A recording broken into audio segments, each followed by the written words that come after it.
ஆன்மீக சொந்தங்கள் அனைவருக்கும் அன்பான மாலை வணக்கம். நாம் நம்மளுடைய சேனலில் தொடர்ந்து புதிதாக பிறந்து நடைபெற்று கொண்டிருக்கக்கூடிய இந்த ஆகஸ்ட் மாதத்தினுடைய அடுத்து வரக்கூடிய 20 நாட்களானது எப்படி இருக்க போகுது அப்படின்றதாங்க பார்த்துட்டு வந்துட்டு இருக்கோம். பொதுவாக ஒரு மாதம் பிறக்குது அப்படின்னா அந்த மாதத்தில் ஏற்படக்கூடிய கிரக சூழ்நிலைகள் தான் அந்த மாதத்தில் ஏற்படக்கூடிய எல்லா விதமான நல்லது கெட்டதுக்கும் காரணமாக இருக்குது. ஸோ அதில் ஒவ்வொரு ராசிக்காரர்களுக்குமே ஒரு குறிப்பிட்ட மாற்றங்கள் ஏற்படுவதும் இந்த கிரகநிலைகளை பொறுத்து தாங்க. அந்த வரிசையில் இந்த பதிவில் நம்ம விருச்சிக ராசி நேயர்களுக்கு அடுத்து வரக்கூடிய 20 நாட்களானது எப்படி இருக்க போகுது, என்னென்ன மாற்றங்களானது நிகழப்போகுது, என்ன விஷயங்கள் எல்லாம் செய்தால் ஏற்படக்கூடிய பிரச்சனைகளும் பாதிப்புகளும் குறையும் அப்படின்றத பற்றி தான் தெளிவாக தெரிஞ்சுக்க போகிறோம். வீடியோக்குள்ளே போகிறதுக்கு முன்னாடி நீங்கள் இன்னும் நம்ம சேனலை சப்ஸ்கிரைப் பண்ணாமல் இருக்கீங்கன்னா மறக்காமல் சேனலை சப்ஸ்கிரைப் பண்ணிக்கோங்க. கூடவே பக்கத்தில் இருக்கிற பெல் சிம்பிளையும் கிளிக் பண்ணிக்கோங்க. அப்போ தான் நாங்கள் போடக்கூடிய வீடியோக்கள் எல்லாமே உங்களுக்கு நோட்டிஃபிகேஷனாக உடனுக்குடன் வந்தடையும். நீங்களும் பார்த்து பயன்பெறலாம். வாங்க வீடியோக்குள்ளே போகலாம். ராசி மண்டலத்தில் இருக்கக்கூடிய 12 ராசிகளில் ஒவ்வொரு ராசிக்குமே ஒரு குறிப்பிட்ட கிரகம் அதிபதியாக இருப்பதுண்டு. ஸோ அதில் விருச்சிக ராசிக்காரங்க அப்படின்னு எடுத்துக்கிட்டிங்கன்னா இவங்களுடைய ராசி அதிபதியாக இருக்கக்கூடியது செவ்வாய் தாங்க. செவ்வாய் அப்படின்னாலே எல்லாருக்கும் தெரியும், செவ்வாய்க்கு உரிய ஒரு கடவுள் அப்படின்னா முருகப்பெருமான் தான். ஸோ விருச்சிக ராசிக்காரங்க இந்த பதிவில் சொல்கிறதாங்க, நீங்கள் தொடர்ந்து முருகன் வழிபாடு செய்கிறது உங்களுக்கு ரொம்ப நல்லது. ஏன்னா உங்களுடைய கிரகத்துக்கு அதிபதியாக இருக்கக்கூடியவரை நீங்கள் தொடர்ந்து வழிபாடுகள் செய்துட்டு வரும் பொழுது நல்ல மாற்றம் கிடைக்கும்.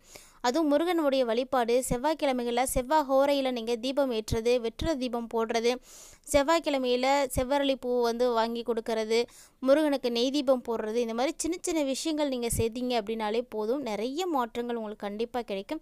ஸோ அதுலேயும் குறிப்பாக பார்த்தீங்கன்னா இந்த செவ்வாய்க்கிழமையாக பார்த்து யாராவது ஒருத்தருக்காவது உங்களுடைய கைகளால் தானம் செய்யுங்க. இது மாதிரி செய்கிறது ரொம்ப நல்ல விசேஷங்களை உங்களுக்கு ஏற்படுத்தி கொடுக்கும்.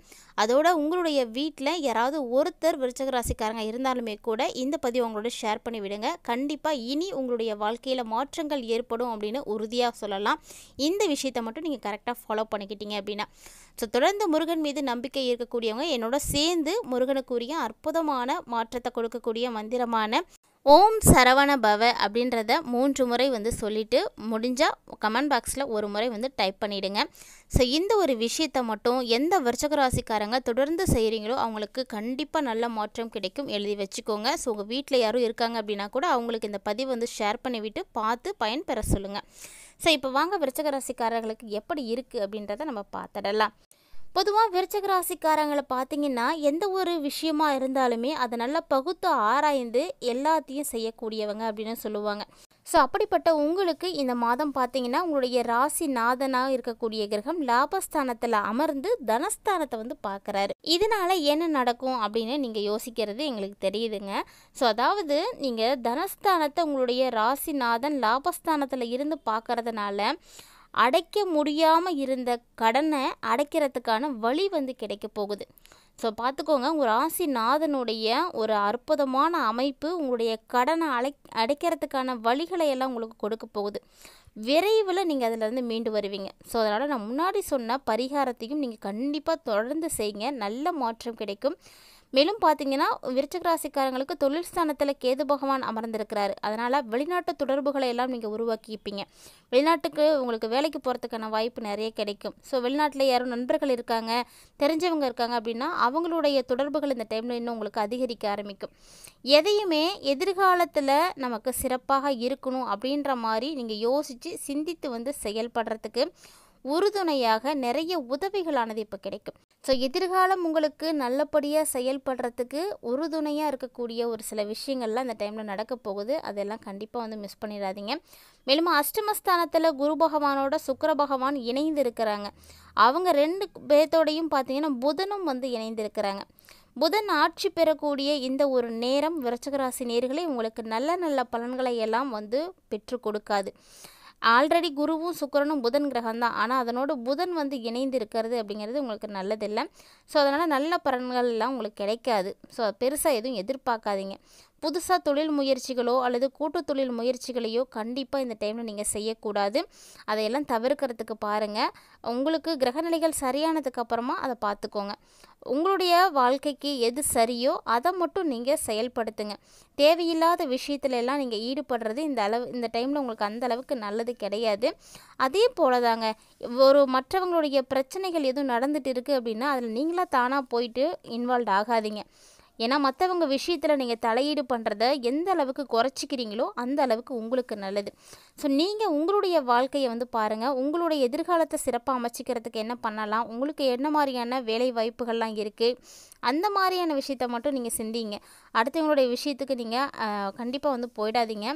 நேற்று இருக்கக்கூடிய நிலை இன்றைக்கி இருக்க போகிறது கிடையாது இல்லையா? ஸோ அதனால் இன்று இருக்கக்கூடிய நிலை நாளை இல்லாமல் கூட போகலாம். ஸோ அதை பற்றி மட்டும் நீங்கள் யோசிங்க. எதையுமே வந்து உறுதியோடு வந்து செயல்படுத்தணும். நம்ம வந்து இது எல்லாத்தையும் நம்மளால் முடியும் அப்படின்ற ஒரு தன்னம்பிக்கையை வந்து வளர்த்துக்கோங்க. மேலும் இந்த டைமில் அரசியலில் இருக்கக்கூடியவங்களாக இருந்தாலும் சரிங்க, பொது வாழ்க்கையில் இருக்கக்கூடியவங்களாக இருந்தாலும் சரி, ஸோ நீங்கள் எந்த ஒரு விஷயத்தில் ஈடுபட்டிருக்கக்கூடியவங்களாக இருந்தாலுமே கூட அந்த ஒரு இடத்துல நீங்கள் எதிர்பார்க்காத அளவுக்கு உங்களுக்கு வந்து வரவேற்பு இல்லையே அப்படின்னு ஒரு கவலை இருக்கும். ஸோ அரசியலில் இருக்கக்கூடியவங்க பெரும்பாலும் எதிர்பார்ப்புகளை வந்து அதிக அளவு வச்சுருப்பாங்க. நம்ம ஒரு இடத்துக்கு போகிறோம் அப்படின்னா நிறைய பேர் நம்மளை வந்து பார்க்கணும், மதிக்கணும், அவங்கக்கிட்ட வந்து நமக்கு அந்த அளவுக்கு வந்து மரியாதை கிடைக்கணும் அப்படின்னு நினைக்கக்கூடியவங்க தான். ஆனால் அது அப்படி இல்லை அப்படின்ற பட்சத்தில் அந்த இடத்துல உங்களுக்கு ஒரு ஏமாற்றம் கிடைக்கும். முன்னாடி உள்ள எந்த ஒரு பதவியாக இருந்தாலுமே அதை வந்து நீங்கள் தக்க வச்சுக்கணும். ஸோ புதுசாக நம்ம எதுவும் கிடைக்க போகுது அப்படின்றதுக்காக பழைய விஷயத்த டக்குன்னு வந்து கட் பண்ணி விட்டுறக்கூடாது. முடிஞ்ச அளவுக்கு அதையெல்லாம் தக்க வச்சுக்கோங்க. அது மட்டும் இல்லைங்க, விருச்சிக ராசி நேயர்களுக்கு இந்த காலகட்டங்களில் சொல்லக்கூடிய முக்கியமான விஷயம் என்ன அப்படின்னா, குறுகிய காலத்தில் உங்களுக்கு நல்ல முதலீடுகள் கிடைக்கும், நல்ல பலன் கிடைக்கும், சிறப்பாக இருக்கும் அப்படின்னு யாரும் உங்களை ஆசை வார்த்தைகள் காட்டி ஏமாத்துறாங்க அப்படின்னா அந்த விஷயத்தில் நீங்கள் கவனமாக இருக்கணும். ஏன்னா அடுத்தவங்களுடைய பேச்சில் நீங்கள் மயங்கிடாதீங்க. ஸோ இந்த டைமில் மட்டும் இந்த விஷயத்தில் உஷாராகவே இருந்துக்கோங்க. மேலும் இந்த டைமில் உங்களுடைய பேச்சில் கண்ணியம் இருக்கணும், கட்டுப்பாடு இருக்கணும், நேர்மை இருக்கணும். இது எல்லாம் இருக்கக்கூடிய டைமாக இருந்துச்சு அப்படின்னா தான் உங்களுடைய தனித்துவமான மேன்மைகளானது ஏற்படும்.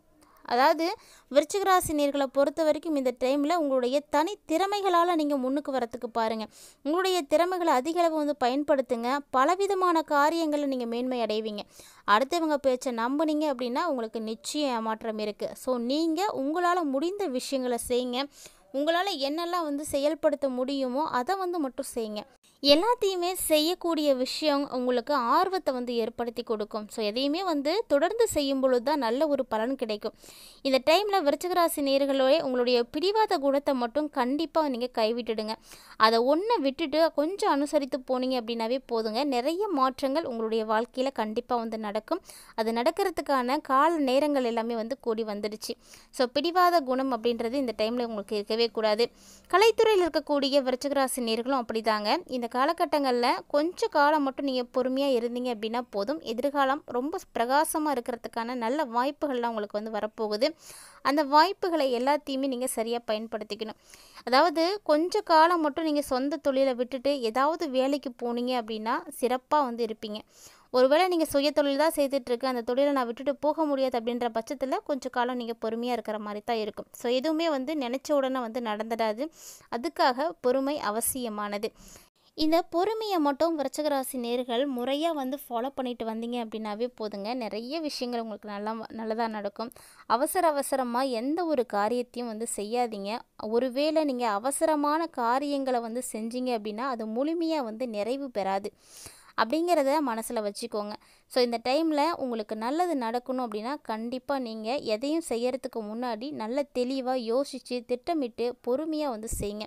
அவசரப்படுறதுனாலையோ ஆதங்கப்படுறதுனாலையோ ஆத்திரப்படுறதுனாலையோ எந்த ஒரு விஷயமுமே வந்து சரியாக நடக்கிறது கிடையாது. விருச்சிக ராசி நேயர்களை பொறுத்த வரைக்கும் இந்த காலகட்டங்களில் செய்யக்கூடிய முக்கியமான விஷயமே இதுதாங்க. பொறுமையாக இருந்து நிதானமாக உங்களுடைய செயல்பாடுகளை செய்யுங்க. உங்களுடைய திறமைகளுக்கு ஏற்ற வகையில் உங்களால் என்ன முடியுமோ அதை மட்டும் செய்யுங்க. இது மாதிரி சின்ன சின்ன விஷயங்களை மட்டும் நீங்கள் நல்லபடியாக செய்தீங்க அப்படின்னாவே போதும், ரொம்ப நல்லாவே இருக்க முடியும்.